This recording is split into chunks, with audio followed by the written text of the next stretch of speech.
ओम शांति। आज बाबा के 11 मई 2020 के साकार महावाक्य हैं। एक नज़र कल की मुरली पर। कल आपने ज़रूर अभ्यास किया होगा कि मैं उम्मीदों का सितारा हूँ, सफलता का सितारा हूँ, सुख शांति से संपन्न सितारा हूँ। सहज योगी बनने की बात भी हम सब ने बहुत सुंदर सुनी कि सुबह से लेकर रात तक हमारी दिनचर्या अगर बिल्कुल श्रीमत प्रमाण है, एक्यूरेट है, तो हमारा योग बहुत ही अच्छा लगेगा। क्योंकि हम सब कोई 1-2 घंटे के योगी नहीं हैं, बल्कि योगी जीवन वाले हैं। ध्यान देंगे हम इस बात पर कि हम सब कोई बैठ करके 1 घंटा 2 घंटा योग करने वाले योगी नहीं हैं, लेकिन सुबह से लेकर शाम तक हमारा हर कार्य योग युक्त होना चाहिए, बाबा की याद में होना चाहिए। अगर हम हर कार्य करते हुए बाबा को साथ रखते हैं तो योग सहज हो जाता है और कर्म भी अच्छे होते हैं। और जिसके कर्म अच्छे होते हैं, सुखदायी होते हैं, उन्हें योग में मेहनत नहीं करनी पड़ती, उनका योग स्वतः ही लग जाता है। क्योंकि जो कर्म योग है वही सहज योग है। जो कर्म योग है अर्थात कर्म योग की प्रैक्टिस करता है वही सहज योगी बन सकता है। खैर, हम इसमें बहुत धैर्यता रखेंगे, अपने प्रति उम्मीदवार बनकर रहेंगे कि धीरे धीरे हर रोज बाबा की मुरली सुनते, अभ्यास करते हमारा योग बहुत ही सहज हो जाएगा, बहुत सरल हो जाएगा। आज भी बाबा ने मुरली में एक बहुत अच्छी बात याद दिलाई कि बच्चे देवता बनने के लिए आपका खान पान बहुत शुद्ध होना चाहिए। क्योंकि जैसा अन्न होता है वैसा मन बनता है। भोजन बनाते समय हमारी वृत्ति कैसी है और जब हम खा रहे हैं तो किस भाव और भावना से खा रहे हैं। देवी देवताओं का भोजन कैसे होता है? देवी देवताएं शुद्ध भोजन ग्रहण करते हैं।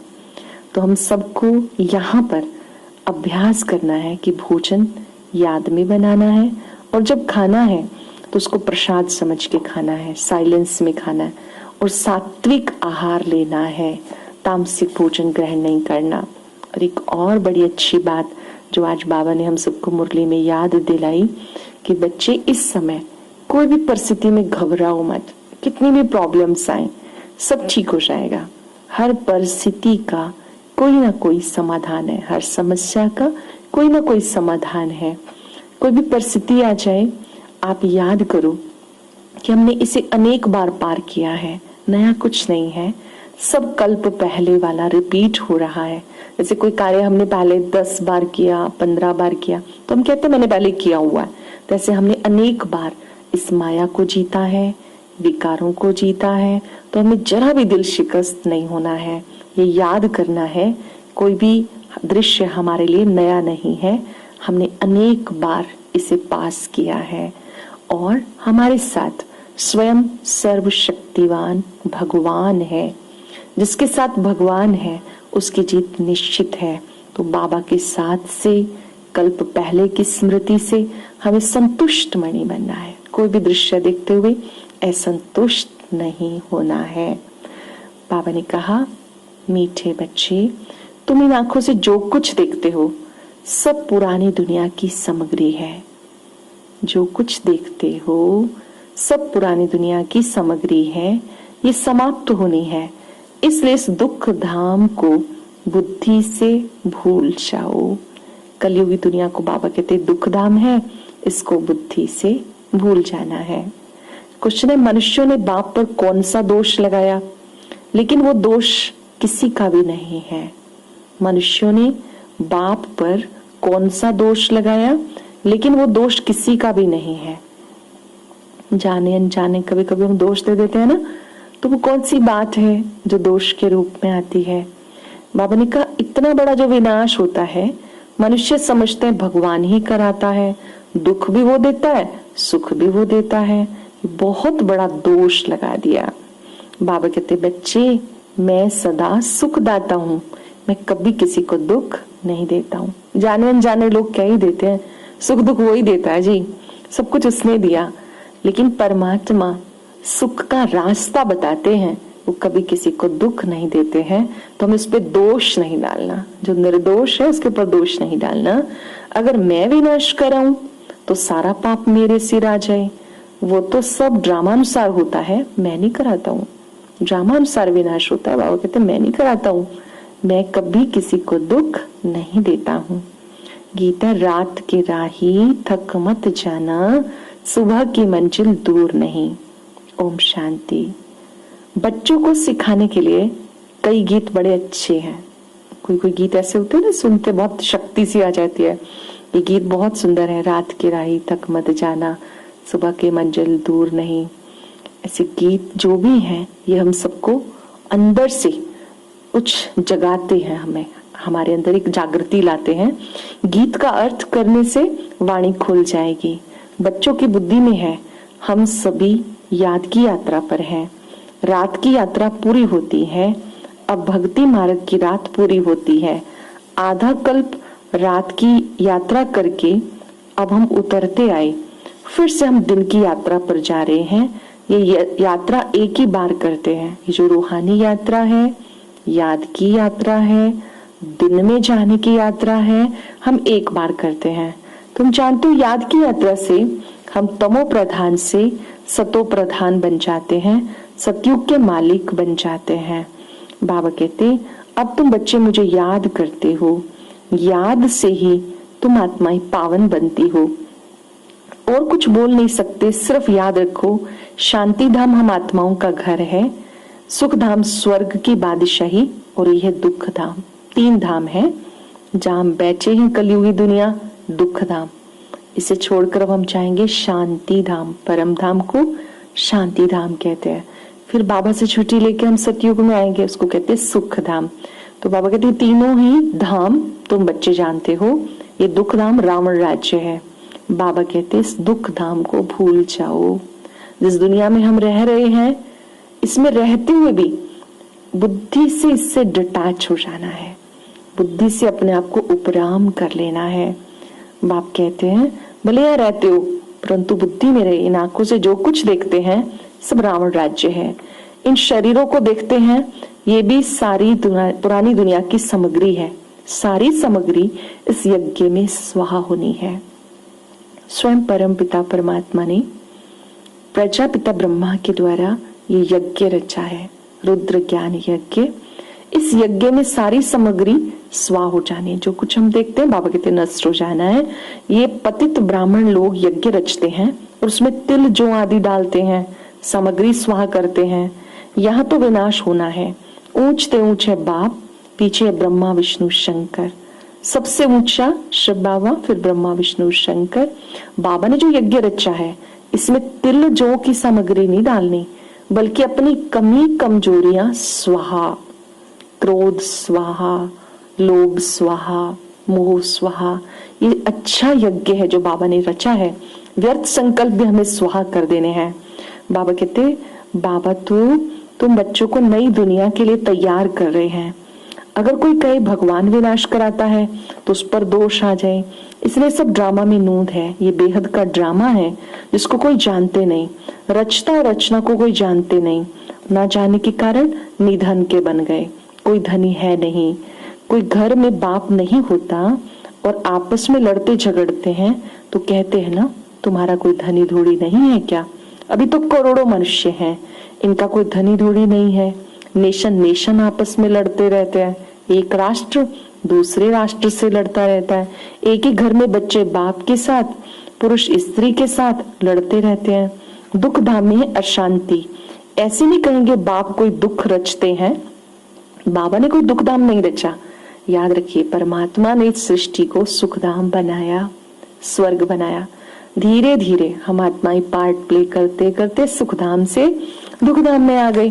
तो बाबा कहते मैं कभी किसी को दुख नहीं देता हूँ। ये तो मुझ पे दोष डाल दिया कि सुख दुख वही देता है। बाबा तो सुख का रास्ता बताते हैं। बाप कैसे दुख दे सकते हैं? उन्हें कहा जाता है दुख हरता सुख करता। बाबा कहते मैं तुम्हें सुखी बनाने के लिए आता हूँ। अपने को आत्मा समझो, आत्मा अविनाशी और शरीर विनाशी है। हम आत्माओं के रहने का स्थान परम धाम है, जिसे शांति धाम कहते हैं। हम आत्माओं के रहने का स्थान शांति धाम है। ये अक्षर ठीक है। स्वर्ग को परम धाम नहीं कहेंगे, परम माना परे ते परे, स्वर्ग तो यहाँ ही होता है। याद रखेंगे 3 लोक हैं जहां बैठे हैं, साकार लोक है, यहीं पर ही दुख धाम, यहीं पे सुख धाम बनता है।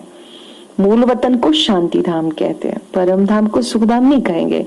ये साकार लोक है, फिर सूक्ष्म लोक है जहां ब्रह्मा विष्णु शंकर, फिर उससे ऊपर परम धाम।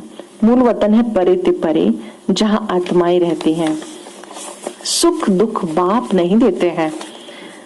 यहाँ तुम बच्चे अपना पार्ट बजाते हो। ये जो कहते हैं फलाना स्वर्ग पधारा, स्वर्ग तो यहाँ है नहीं, अब तो है कलयुग। इस समय तुम संगम युगी हो। दुनिया के लिए कलयुग है।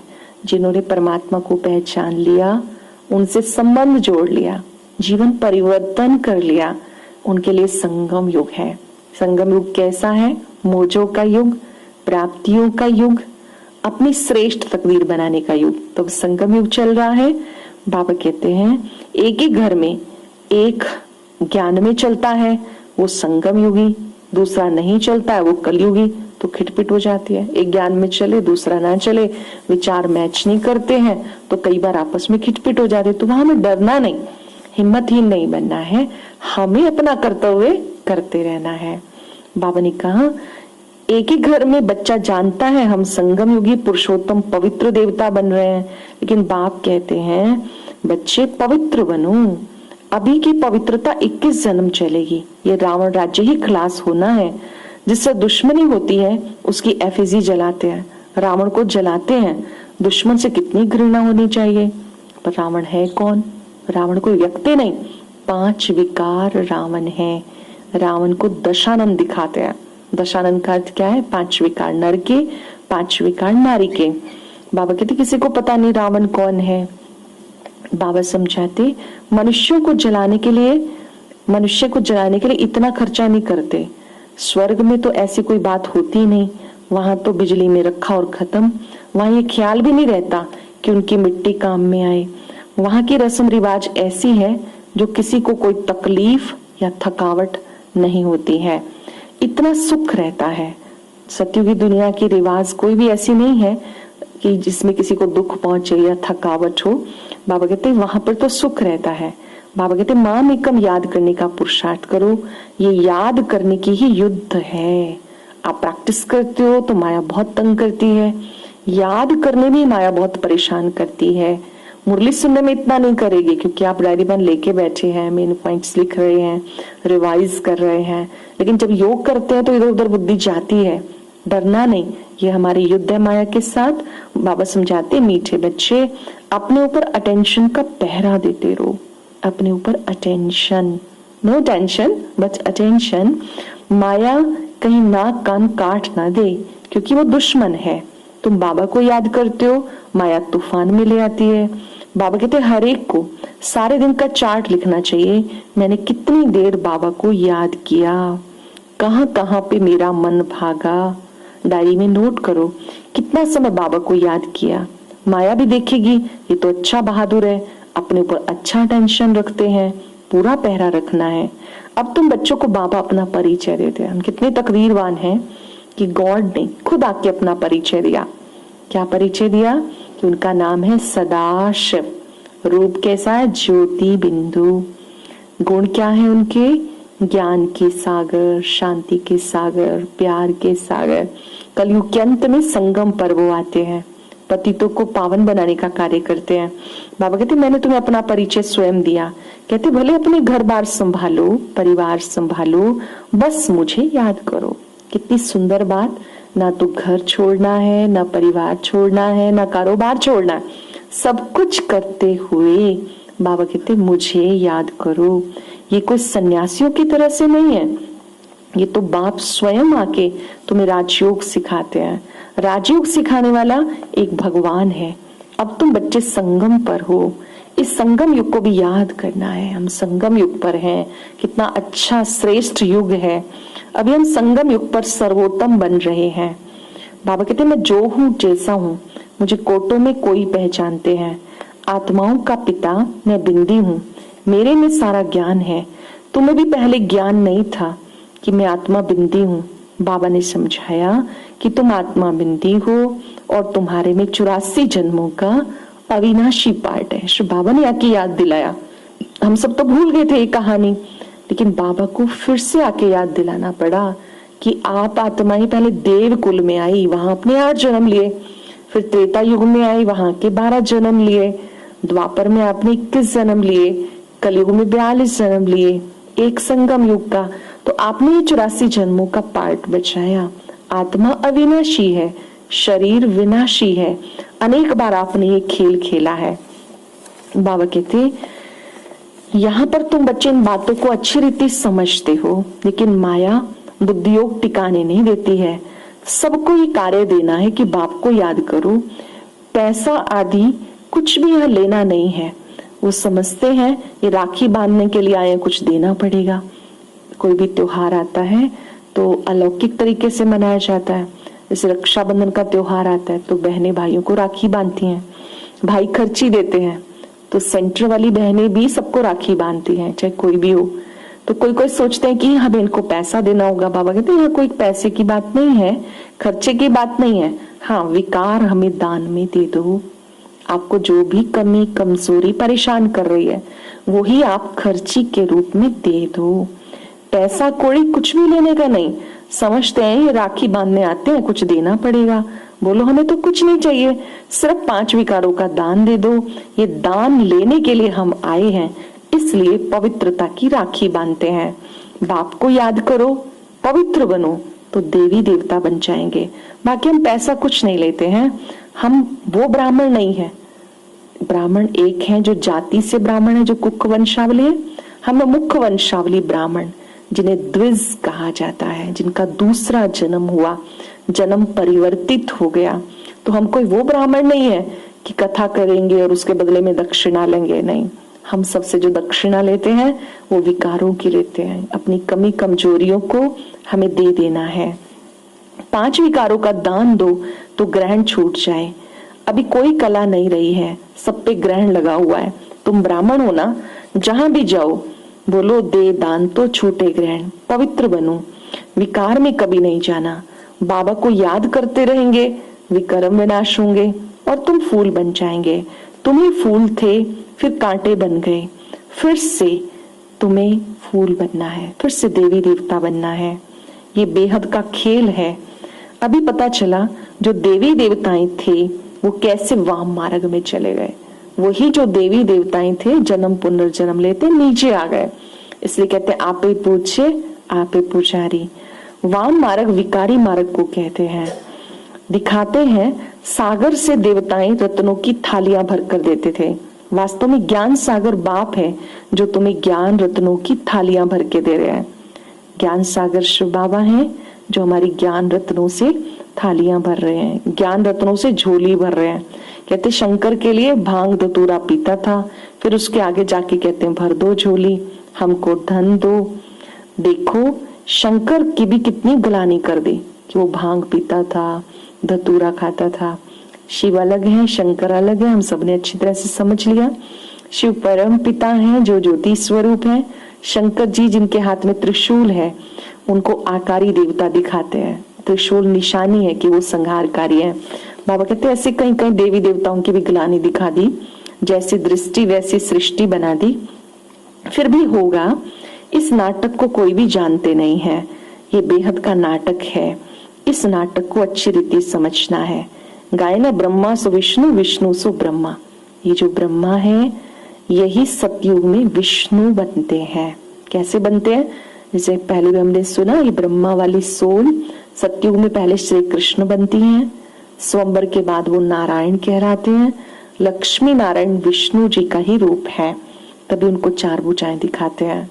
जो ब्रह्मा है उसको विष्णु बनने में 1 सेकंड लगता है निश्चय के आधार पर, और जो विष्णु है उन्हें ब्रह्मा बनने में 5-4 वर्ष लगते हैं, क्योंकि वो पूरी यात्रा तय करके, जैसा सीढ़ी के चित्र में हमने देखा, पर लास्ट में आकर के वही सोल ब्रह्मा बन जाती है। ब्रह्मा सो विष्णु, विष्णु सो ब्रह्मा। अभी तुम्हें बैकुंठ में चलने की तैयारी करनी है। बैकुंठ में चलना है, स्वर्ग में चलना है। क्या तैयारी करनी है? तुम्हारा खान पान बहुत शुद्ध होना चाहिए। तुम देवी देवता बनते हो तो तुम्हारा खान पान बहुत शुद्ध होना चाहिए। बहुत सारे भाई बहन पूछते भी हैं कि शुद्ध खान पान क्या है। जो भोजन सात्विक है, बाबा को भोग लगा हुआ है, तामसिक चीजें जिनमें ना हो, जिन चीजों को बनाते समय आपकी मनोवृत्ति बहुत शुद्ध रही कि प्रभु प्रसाद बन रहा है, उन्हें भोग लगा के आप खाते हैं, ऐसी सात्विक चीजों का ही सेवन करना है। तामसिक चीजें बुद्धियोग परमात्मा से तोड़ देती हैं। ज्यादा तेज मिर्च मसाले हैं, प्याज लहसुन है, ये तामसिक भोजन में आता है। आप बाबा की याद में बना हुआ सात्विक भोजन ग्रहण करें। कुछ दिन प्रैक्टिस करके देखें कि आपका योग इससे कितना अच्छा लगता है। कुछ दिन का पहले संकल्प करें और जब हम स्वीकार करें तो उस समय मौन में खाएं। पहले बाबा को भोग लगाएं कि बाबा आपका दिया हुआ प्रसाद है, आप इसे स्वीकार करें। ये बड़ी डीप थ्योरी है कि जैसा अन्न होता है वैसा मन बनता है, जैसा मन होता है वैसा ही अन्न होता है। बनाने वाले की भी मनोस्थिति का पूरा ही प्रभाव भोजन पर पड़ता है। तो हम पहले 3 दिन भोजन शुद्ध करके देखें एक बार कि वो शुद्ध भोजन खा के मेरा योग कितना अच्छा लगा। फिर वो चार्ट बाबा को देना है। फिर कोई चीज अच्छी लगती है तो फिर हम उसको हमेशा के लिए अपनाते हैं। बाबा की याद में बना हुआ भोजन, भोग लगाया हुआ भोजन आत्मा को भी शुद्ध कर देता है, मन की एकाग्रता में बहुत मदद करता है। बाबा कहते हैं आप देवी देवता बन रहे हो तो खाना भी शुद्ध खाना है। दाल भात सबसे अच्छा है। अच्छा, मीठे मीठे सिक्के लेते बच्चों प्रति माता पिता बाप दादा का याद प्यार। Good morning. रूहानी बाप की रूहानी बच्चों को नमस्ते। रूहानी बच्चों की रूहानी बाप दादा को नमस्ते। Good morning. शुक्रिया बाबा, शुक्रिया। अब कुछ पल सेकंड अपने मन में साइलेंस में सोच लेंगे मुझे आज क्या अच्छा लगा और मैं क्या करने के लिए तैयार हूं। सुनेंगे बाबा ने कहा अपने ऊपर अटेंशन का पूरा पूरा पहरा देना है, माया से अपनी संभाल करनी है, याद का सच्चा चार्ट रखना है। कितनी देर मैंने बाबा को याद किया, बुद्धियोग कहाँ कहाँ भटका, जहां जहां गया बाबा को बताना है कि बाबा मैं आपको याद कर रहा था, कर रही थी, वहां मेरी बुद्धि गई। माता पिता को फॉलो करके दिल तक नशीन बनना है, दिन रात सेवा में तत्पर रहना है, बाप को याद करो ये पैगाम सबको देना है। 5 विकारों का दान देंगे तो ग्रहण छूट जाएगा। वरदान है बाप की याद द्वारा असंतोष की परिस्थितियों में सदा सुख व संतोष की अनुभूति करने वाले महावीर भव। बाप की याद द्वारा असंतोष की परिस्थितियों में सदा सुख व शांति की अनुभूति करने वाले महावीर भव। सदा बाबा की याद में रहने वाले हर परिस्थिति में सदा संतुष्ट रहते हैं, क्योंकि नॉलेज की शक्ति के आधार पर पहाड़ माफिक परिस्थिति भी राई अनुभव होती है। जिनके पास ज्ञान है बड़े से बड़ी परिस्थिति भी उनको पहाड़ जो है ना वो राई अनुभव होती है। राई अर्थात कुछ भी नहीं, कुछ भी परिस्थिति असंतोष की हो, दुख की घटना हो, लेकिन दुख की परिस्थिति में सुख की स्थिति रहे। कैसे भी वातावरण में दुख में भी सुख की स्थिति रहे तब कहेंगे महावीर। कुछ भी हो जाए, नथिंग न्यू के साथ साथ बाबा की स्मृति से सदा एक स्थिति रह सकती है। कैसी भी परिस्थिति हो बाबा साथ है, नॉलेज की शक्ति साथ है, नथिंग न्यू के पाठ की स्मृति है तो एक रस रह सकते हैं। फिर दुख अशांति की लहर नहीं आएगी। सरल शब्दों में आप कभी परेशान नहीं होंगे अगर आप बाबा को यूज करेंगे, बाबा को साथ रखेंगे और नथिंग न्यू की स्मृति रहेगी तो कोई भी परिस्थिति में असंतुष्ट नहीं होंगे। लोगों ने अपना दैवी स्वरूप स्मृति में रहे तो किसी की भी व्यर्थ नजर नहीं जा सकती। हम सब देव कुल की आत्माएं हैं, उस स्वरूप में रहेंगे तो किसी की व्यर्थ नजर नहीं जा सकती। आज हम सब अभ्यास करेंगे कि हम सभी संतुष्ट मणिया हैं। संतुष्ट रहना है कैसी भी परिस्थिति में बाबा को यूज करते हुए और साथ साथ भोजन शुद्ध ग्रहण करना है। पहले भोजन को चार्ज करना है। जैसे आपके हाथ में भोजन आया, प्लेट सामने रखी, आप कम से कम कुछ सेकंड के लिए उस पर बाबा की शक्तियों का प्रवाह अनुभव करेंगे। महसूस करेंगे कि बाबा का दिया हुआ ये प्रसाद है, मैं परम पवित्र आत्मा हूँ। और विजुअलाइज करेंगे कि बाबा की किरणें इस भोजन पर आ रही हैं और ये भोजन शुद्ध होता जा रहा है। करेंगे सब 3 मिनट के लिए प्रैक्टिस। मस्तक में विराजमान मैं दिव्य आत्मा हूं, मैं देवकुल की पवित्र आत्मा हूं। मैं बहुत खुश हूं, संतुष्ट हूं। किसी भी परिस्थिति में मुझे संतुष्ट रहना है।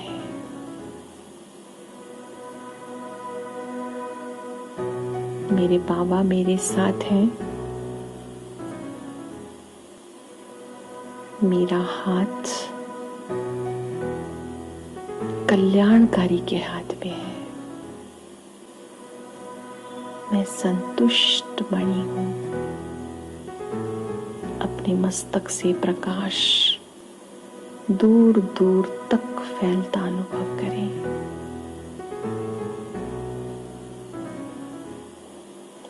ओम शांति। आज बड़ी खुशी की बात है कि हमारी आदरणीय दादी जानकी जी की स्मृति में एक बहुत ही सुंदर न्यू सॉन्ग अपलोड किया गया है। आप जरूर सुने। वह नया गीत सुनने के लिए स्क्रीन पर जो वीडियो बॉक्स दिखाई दे रहा है, इस पर क्लिक करें या नीचे कमेंट सेक्शन में लिंक दिया गया है, वह ओपन करें। ओम शांति।